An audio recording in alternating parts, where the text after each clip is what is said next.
All right, part two on my trip to Kyoto. The second day when I woke up, it wasn't too early. I think I woke up around 6:30 and left the ryokan about 7. But the reason why I kind of wanted to wake up a little earlier was across the street. There's this huge and just massive temple. It was the Higashi Honganji Temple, and they were having their service that morning, and I got to go and watch and listen to the big group of people and all the monks chanting and doing the chants, and it was cool getting to see that for the first time. And this temple was just massive. These buildings, I don't know how they made them this big. They're just gigantic. The one that this Higashi temple apparently is the largest wooden structure in the world. I was just blown away by that, and it took me a long time just to kind of walk on the outskirts of it. And most of the buildings that I actually went into on my second day in Kyoto, I wound up having to take my shoes off. So I'm always taking I had worn my walking running shoes, so I had to lace them up and unlace them the whole day, which was a pain in the butt, but yeah, no big deal. So then after that, I was going to go to the International Manga Museum, which is manga, for people that don't know, is the Japanese style of comic books. And then after that, I was going to go to the International Kyoto Museum or something like that. But because I had gotten up so early and then gone out to go do my sightseeing, nothing was open. So I get to the museums and they're both closed. They don't open for another 2 hours. So I was just like, okay, whatever. So I left there and figured I might come back if I had time. And I went to the Kyoto Imperial Palace, and I did another video there where just the grounds were huge, football field after football field of just these long gravel roads, and then in between these huge tree park areas and paths and little rivers, and it was insanely huge. And then I wanted to go inside the Imperial Palace, but you have to make a reservation ahead of time. And the homestay mom that I'm staying with told me that Japanese people can't actually go into it. Only foreigners can go in, and you have to make a reservation. If I'd known that, I might have tried to make the effort to do that, but oh well. Such is life. So after that, and found out about, I can't do that, I left and went to the Kyoto Botanical Gardens. And I wound up spending probably about 3 hours there. It was pretty big. Pretty big. It wasn't as big as the Kyoto Imperial Palace, but it was huge. And they had, a European-style garden. They had a Japanese-style garden. They had plants for useful plants that you can eat or use for medicine. They had a bonsai tree exhibit. They had it's like a biodome. I never can remember the name, where it's like the big glass dome, and inside they had, on one side was a jungle, on another side was a desert exhibit, and in the middle there were, in between the desert and jungle zone areas. It was really cool seeing all the different plants. So many plants that they were so foreign and interesting and weird. And so many times they were straight out of a dinosaur movie. It was really cool. And a lot of times, even there were animals still inside. There was fish in the ponds and crickets and smaller insects and stuff. And the sounds were really neat too. So after I walked around this whole area, there were just huge koi ponds and 4 indigenous trees to Japan, and conifer trees, and just trees after trees, and forests and flowers and gardens, and I found that I really enjoy nature, and just walking around there was a blast. I Would have stayed longer, but I knew I wanted to go see some other stuff. So I left there and then went to, let's see here, the Ginkokujin Temple, which is the gold-plated temple, and I got here's a photo of the temple. I got a little postcard they gave me. I got to ring one of the big bells that they had. It was like an extra, $2 or $3 to ring the gigantic bell with the massive, log that you swing to hit it. Then took pictures of the temple and walked around, and there's little like streams and all kinds of stuff around. They had to replate the temple in 1800s, something like that. When they replated it, it cost $300 million back in the 1800s. And this temple was built, who knows, I don't even know how long ago. I don't think it's like thousands of years old, but it's, 400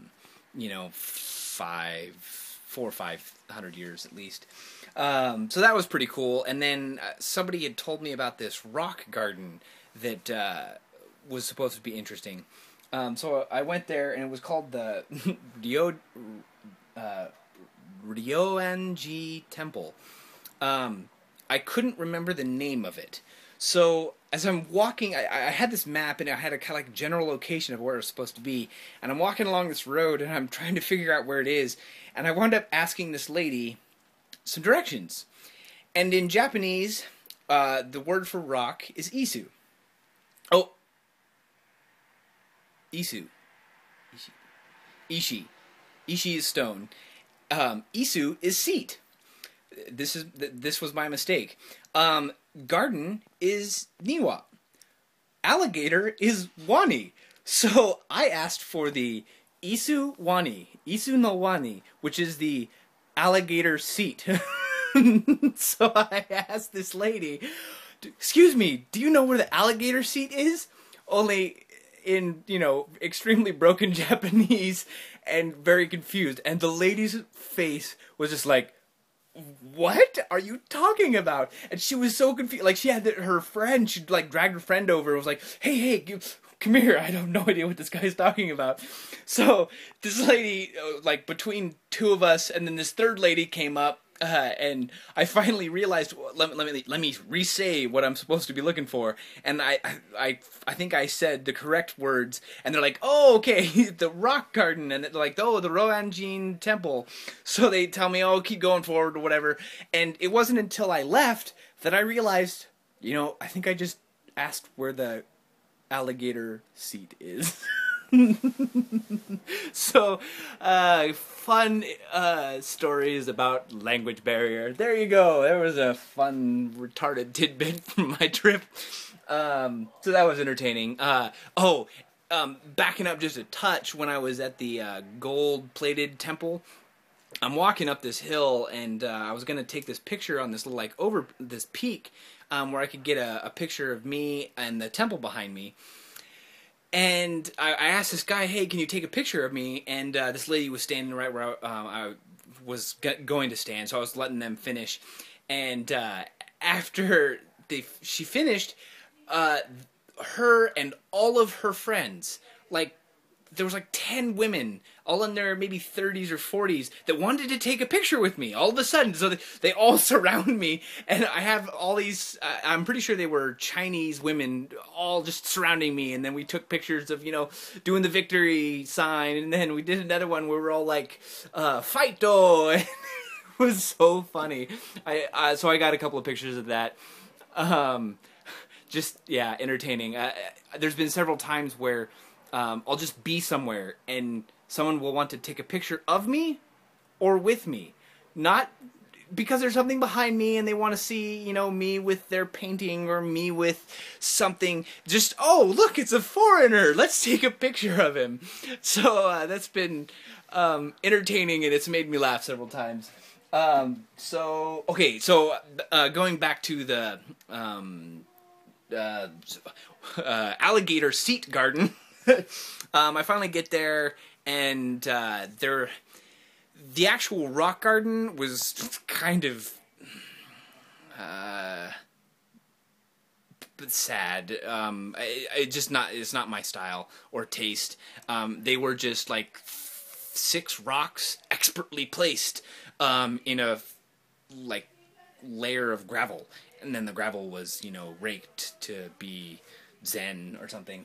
But the rest of the area outside of this little house was pretty cool. They had this huge pond, and I got to take a picture of a crane, and there's koi in this huge pond, and just lily pads, and cool little side trails that are all marked off that I still take pictures of, and so it was still cool on the outside of it. So I was glad that I kind of went there. So then after that, I decided, okay, I've got some time, and I went to the International Manga Museum. I wasn't entirely sure what to expect. I was thinking maybe it'll be an exhibit of all the different art styles of manga or something, but instead it was actually, think of it like an archived catalog of all the manga you could think of. I don't think it was every single manga that's ever been made. I'm pretty sure, but there was 2 or 3 stories of library-style shelves, 6 feet high and 10 feet high in some rooms, of just manga, and you could take it out and read it. And outside, they actually had a little area that was gated off that people could take books, go outside and lay down on this little like fake AstroTurf lawn and read manga books, and then bring it back and put it back where they found them, and then take off for the day. So you could like spend the whole day just go, instead of going and buying manga books, you can just go in and pay it was like $5 to go in and read manga all day. So that was kind of neat. I actually I was just gonna kind of walk around and leave. But I figured, hey, I'm here. My feet were killing me. I was kind of tired. I was like, I'll just grab, a manga book and see if I can read it. It was called Death Note. If anyone's ever seen it, there's an anime of it, and it's actually kind of interesting. Just the concepts and the twists in it were pretty impressive. So I kind of knew the layout of the story, and I figured, okay, if I know the layout, I can maybe figure out the gist of what's being said. And I was impressed with how much I understood. Not impressed, but thoroughly glad at how much I understood. So that was encouraging and fun. So I left there, and I figured I was going to go to the other museum, but it was a lot further away, and I didn't want to walk at that point. So I went back to the train station and wandered around the mall a little bit. Had my first bowl of real ramen soup, not top ramen, which I'm used to, but this ramen soup was pretty good, and had this whole like set meal of rice and these like fried chicken dumpling things that were pretty good. And then got on the train, took 3 hours back to Okazaki, and ended the day with homework. So that was the last little bit of my trip to Kyoto. The other couple of videos that I uploaded earlier are of me being there, and as soon as I get through the 600 something pictures that I took, I'll upload them to Facebook and add the links here in these videos, and I'll get to them as soon as possible. Tonight I've still got homework and dinner, and it's already 6 o'clock, and tomorrow I've got judo and more stuff. And then I have a bunch more cool little observations and things that I've seen about Japan that I'll talk about tomorrow, if not the next day, and because this video is already running long. So I'm going to call that a night. I hope you guys enjoyed this, and I'll talk to you guys later.